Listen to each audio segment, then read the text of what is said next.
How the orchestra got started. Kind of an interesting story. I've been in Sierra Vista since 1983, and I've been the worship pastor at First Baptist Church since that particular time. That's the reason my wife and I and our family came to Sierra Vista. And it's a sizable church with a sizable choir and you know, Christmas, Easter productions. We put together ensembles, and then one year I decided to do something that was rather large, to do a full orchestra, or try to put together a full orchestra and do a major work. And we did, and when we did that, it was such a wonderful response from the community that we put the same show on. We did that in the fall and put the same show on in the following spring here at Buena High School. And then one of the players, one of my friends, his name is Dan Haldeshell, played oboe, been my personal friend since I've gotten here, and he played in whatever ensembles that I'd actually put together for those events at the church. And once we put together a full orchestra, when you say a full orchestra, you got all the strings, rhythm, brass, woodwinds, percussion, you've got everything. We even had a harp kind of thing. He said, he called me up one day and said, "Roger, can I have lunch with you? I've got a question to ask." And so I sure enough went, and Dan asked, "Well, I think we can put together a symphony orchestra for Sierra Vista. Would you be willing to conduct it?" Because he wanted to play in it, and evidently my conducting, at least in some measure, was adequate enough in that big event to say, hey, this guy might be able to handle an orchestra of professional quality. And as a result of that, we started asking around the community, and we found a couple of key individuals who we polled, asked if they would be interested in being a part of the founding group that would at least find some funds to form up this orchestra. And we laid down the plans. We talked about what it would take to do that and how we would go about doing it and where we might go about doing it. And Buena High School stepped in and allowed us to be able to rehearse here. Well, actually, we began rehearsing all over the place. We rehearsed at Cochise College. We rehearsed wherever we could find, actually. But in the beginning, very interestingly, we didn't have any funds to begin with, really. We had just enough to put out a little bit of advertising and to secure Buena High School for a performance and things of that nature. And so we asked the players. We got our list of players. We made all our lists of who we thought could play and would play, and asked them if they would be willing to play in an orchestra just for whatever we took in at the house. We charged for tickets, and the orchestra members agreed, and we split everything equally among us all in that. And then when we heard the response of the very first concert, we heard the audience response. There were people with tears in their eyes saying, "This is wonderful." Of course, we didn't sound very good at the very beginning. We were just new, starting up and trying to figure out what everything was all about. And the audience responded to us in such a peculiar way. At the end of the concert, I just asked him, would you be willing for us to come back and let us do this again in the spring? Because we did it in August before school began. And they they applauded. They gave us an ovation for doing that. And okay, well, we'll make a deal with you. Of course, then I had to go back to the orchestra. Would you do this one more time for whatever we take in the box office? We'll split it among us. Would you be willing to play? And of course, the thing about a professional orchestra such as this, you typically will rehearse 2, 3, or 4 times and then have the concert. It's not like a community group where you rehearse every week. These are great players, and they only need 2 or 3, maybe at the most 4 rehearsals, well, depending on the piece, of course. And they agreed to do that. So after that first set, that was August of 1994, I believe is when it was, and our second, it could have been 95. Our second concert was the following spring, and there was such a great response from the audience. We had 300 or 400 people show up because we didn't know what to expect, if anybody would be interested in it. We wanted to test the waters to see if the community would support a professional orchestra.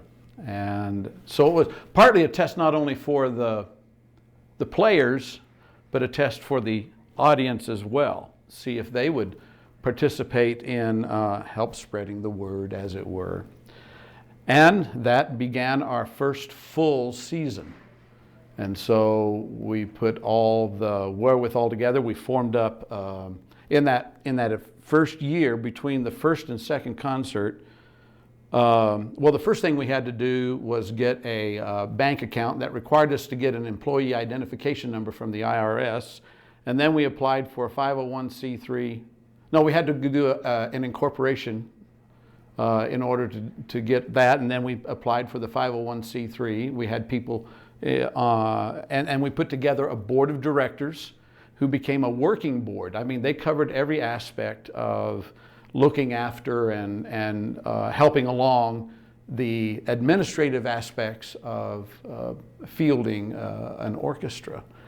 And we talked to everybody, everybody that we could, and then we made a flyer that told about the orchestra, what our goals were, what our purpose was. We had a purpose statement to provide the best quality musical expression in Cochise County, and to do it on an ever increasingly better basis, so that the community would be proud of this potentially great gem in the culture of Sierra Vista. We wanted to actually create a culture, and evidently we did, because after 20 years, I had things happening with my family that I had to bow out of being the conductor of the orchestra. Both my parents had passed away, and having to care for them. And they kept on going. The board picked up the slack, and they put together a search committee. And of course, Maestro Toru was in that list, and he consented, and this is where we are today, or where they are today, as a matter of fact. And I'm so very proud of the fact that they're still here. I think most of the credit, though, is not my own. I mean, I'm the guy that was up in front of the orchestra. But you know, the real gem of the seed that started this orchestra was Dan Howdeshell. Dan was a music educator on post for more than 20 years that I remember, and a very good oboist. He's played in major orchestras around the country. And he saw enough in me anyway, through his experience, to say, you know, I think you can do this. And we did. I mean, without Dan, this would never have happened. So I have to give Dan all the credit for conceiving of the idea and then sticking with it throughout the thick and the thin. So it started as a major event from First Baptist Church, which is really remarkable, and realizing we had enough resources in this community or close by that we could draw upon and give a meaningful expression, artistic expression for the musicians that needed an outlet to express themselves. I mean, where else are you going to play an upright bass? You got to be in an orchestra. Well, you might be in a combo, I suppose, but that's a different kind of playing. So, and there were people in the community that could, and they did. And so, here we are. Okay, so I started Sierra Vista Symphony Orchestra in 2016 as the second director of the orchestra. So in 2015 and 16 season, I applied to be the conductor, and I was selected as one of the 3 conductors. And I started conducting the Tucson Repertory Orchestra in 2011, and we've been doing 2 concerts a year, and people know what I do, and I conduct, and people recommended me to apply for the Sierra Vista Symphony job. And after the finalists were selected and I won the job, and I said, sure, I'll take the job. So I've been doing that since 2016. We had a great orchestra back then. I think we are even much better players in the orchestra, and we sound amazing. And we're gonna keep growing as the future goes. Something that we could not play in 2016, we're able to do so, such as Grand Canyon Suite, Firebird, something, Copeland, big stuff. Bernstein, we're able to do stuff like that. I think it's pretty amazing that we are able to do great music with the orchestra. And the orchestra is getting better and better. And people understand when I want something, I mean it. So that, they practice, okay? And they know how much they can do, and they will do their best. And I'm really appreciative for that. And they listen to what I say, and they grow. And that makes me grow as a conductor, as a human being, as a musician.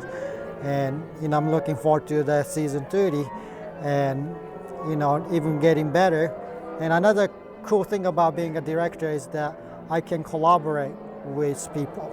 It's nice to collaborate with Roger Bay, with the Sierra Vista Community Chorus for this concert, and of course the soloist from the university, and Dr. Fania Lin played piano concerto with us, and Dr. Jackie Glacier in the clarinet, and next year we have even more people joining us. And people are asking me, hey, can I solo with you? And it's really nice feeling, and people know that Sierra Vista Symphony exists. Before, oh, they do exist. Now we have a lot on publicities, and David Dinko has been doing a great job, and all the board members. We get support from the community. We have great crowd in the audience, appreciative and enthusiastic, and it's such a great job to have for me, and it's a joy to be here. My name is Rebecca Robinson. I am the 3rd horn player in the Sierra Vista Symphony Orchestra. I've been a member of the orchestra since 2005. My connection with the Sierra Vista Symphony actually goes back to 1998, though. My now husband was stationed with the Fort Huachuca Army Band, the 36th Military Intelligence Corps Band. It's had several names over the course of the years, but he was stationed at Fort Huachuca in 1998. His commander was CW4 Chief Ed Lefrank, and Ed Lefrank was very involved in the music scene here in Sierra Vista. He was good friends with Roger Bays, and in 1998 I was going to the University of Arizona And I would come down to Fort Huachuca from time to time and play along with the Army band as a civilian. And Chief Lefrank had recommended that I talk with Roger, and I got to kind of substitute with the orchestra a little bit and got to know Roger. And so my connection goes back to 1998, but I did my official audition in 2005 and became the third horn player in the symphony since then. It's just been a great way to be a part of something musical in the community. I've been a teacher for 18 years, and being able to exercise my musical abilities outside of the classroom has been a good blessing. And it's great to see how the orchestra has grown and just developed over the years. The level of music that we get to play is wonderful. I enjoy the fact that I get to play music that I dreamed of playing when I was a kid. I started playing French horn in 4th grade, and it was always my dream to play some of the big pops orchestra type songs. You know, songs from musicals, from movies. Those were the things that drew me to playing French horn when I was in 4th grade. Seeing the Cincinnati Pops Orchestra growing up and wanting to play that horn in the back, the one that got all the really cool parts. So getting to play some of those pieces on my musical bucket list here in the Sierra Vista Symphony has been a pretty big moment for me. So. My name's Bob Hudson. I'm a cellist. I've been playing in the orchestra for many years. And I moved here in 1985 from Cleveland, Ohio. Played in the Cleveland Philharmonic. Retired from teaching, and as soon as I got to, I live in Tucson, and as soon as I got in the Tucson Southern Arizona Symphony, somebody bent my ear and said, "There's an orchestra starting in Sierra Vista, and they're looking for players, and no audition is required at that point." So I came to Sierra Vista. First rehearsal, loved it. Roger Bays was the conductor. Was really good with the orchestra, and it was a positive experience. Good musicians, good music.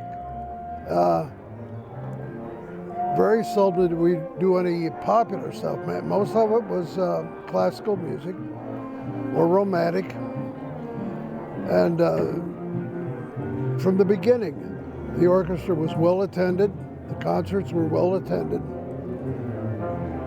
and it seemed to grow. We started getting more and better players. Not that the original players were bad, but more and better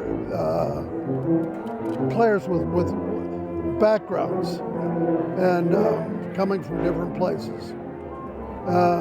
Eventually Roger decided to retire.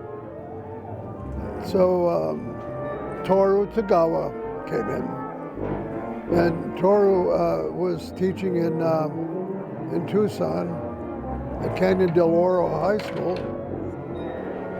and he auditioned with the orchestra as a conductor and was accepted wildly with his background. He directed the Tucson Repertory Orchestra, which is a sight-reading orchestra. It had very good musicians in it. So he came to Sierra Vista, and that's where we stand now. The orchestra has continued to grow. Toru's been accepted. The players love him, and I think we're not at the end of an orchestra, we're at the beginning of an orchestra. It's going to continue to build, and I'm just happy to be a member of it. And my age is catching up to me. I don't have many years left in the group. It's difficult to get around. Playing is fine, but just getting here, getting everything organized, and in the head also. So it's been a wonderful time with the orchestra. My name is Bobby Moore, and I'm a member of this wonderful community that has the Sierra Vista Symphony, which I used to be on the board of directors. And I can assure you that if you're not coming to the symphonies, you're truly missing a treat. We have a wonderful music director. He brings so much to this community as our musicians. I wish to say to everyone, please read your papers and follow what's going on in the community, because we have a wonderful community and we have lots of culture here and lots of talent. All right, well, we've been coming to Concert in the Park for many years, and the highlight every year is when the symphony plays. This is the 29th year, as I understand, so we're going to be really looking forward to the 30th year. We know several of the people in the symphony, and we love the support that the community gives the symphony, and it's just a wonderful thing for Sierra Vista to have this kind of quality entertainment and to have this level of talent and the symphony. So come and enjoy the 30th if you didn't make it this year.